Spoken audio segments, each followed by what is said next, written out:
John, you talked about the slow start after the game. You probably watched the video now. Do you put it down to anything in particular?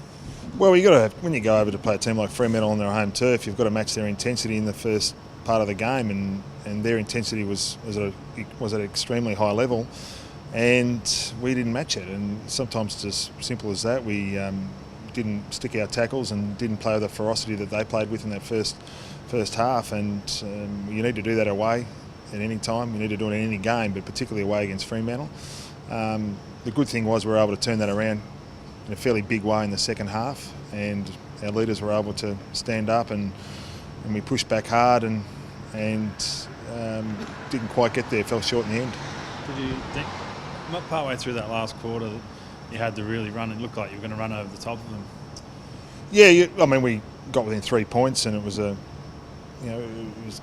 need everything to continue to go your way when you're coming from 48 points down, and that's the challenge when you're coming from that far down, is that sometimes it happens that way when absolutely everything goes perfectly, and a fair bit did, but then just a couple of little things that always happen in the run of a game didn't go our way, and therefore they were able to capitalise and kick 2 goals in the last quarter, which actually ended up sealing the game. So you just need to do a lot right when you're coming from that far behind.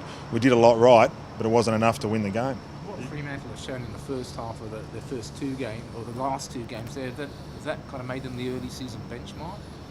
Oh, look, we're 4 games in and they're playing terrific football, and they're going really well, and their best players are in great form. Fife's an excellent player, in ripping form at the moment, but all their good players are playing well, and they deserve to be where they are. You look at the negatives of the slow start more, or the positives from the comeback? All of game reviews are always based on a balanced view of the game, and that's what they're always done. We look at the game whether you win, lose or draw in the same way. What did we do well and what didn't we do well, and what are things we can improve, and we have a balanced view on it. So today's no different. It's the same as what we do most times, all the time, is look at the game in a balanced view. Are the slow starts a concern though? Obviously you were caught on the bounce by Essendon in round 1 and obviously being caught by Freo in round 4. Well, we're 4 games in. It's happened to us twice. We would like to start better. We'd like to start a bit better going forward, so we need to make sure we jump out of the blocks a bit better. How do you address that heading into the Bulldogs clash? Well, we talk about it with our leaders and our senior players and discuss it, but I'm confident in this playing group they're able to respond. There was a couple of weeks ago over in Adelaide we did it really well, so it's not as if we haven't been able to do it. We've done it well before, and I'm confident our playing group will be able to get better again. Bulldogs off to a decent start there under Luke Beveridge. What kind of differences at all do you feel he's brought to the side? What have you noticed about them this year that makes them stand out?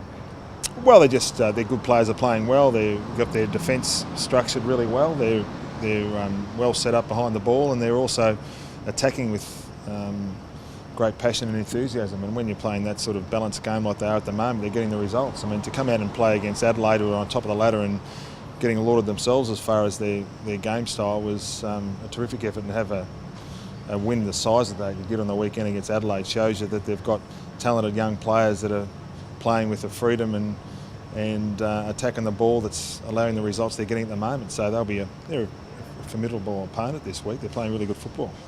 How's Isaac going? No, he's going okay. Look, he's 4 games in, as I've said, after he plays well, or from the weekend. He's 4 games into his career. He's still learning a lot, but he's going okay. There was a bit of an injury concern there for him? Oh, yeah, there was, but he had a bit of an ankle that was slightly sore, but it was more in relation to a tactical sub. We wanted to get Gary Rowan on, and his ankle was a little bit sore, Isaac, so we decided to make that decision. But we thought Gary did a good job when he came back. John, just your thoughts on the Alistair Clarkson incident. Obviously a long-time friend of yours, former teammate. Do you have any reaction to it? Look, it's very hard to comment when you see a 20-second clip on television and you don't know all the lead into it.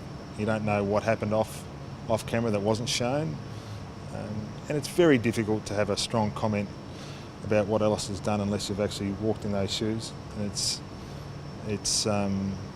I think that it's all a bit of a learning curve for everyone, I guess, as far as coaches and players, that you have to be really mindful after games. And I know I've been in situations where I've I did the same thing a couple of weeks ago. I walked back from the ground, and but you have to be mindful of that now, clearly, and that's just the way it's got to be. Have you ever had Did you a... get heckled or?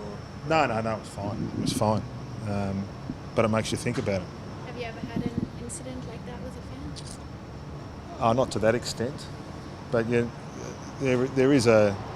You need to be aware of where you go and what you do, and these things make you reassess that, which is a little bit sad. How's Goodsey looking at the moment? Look, he's going okay.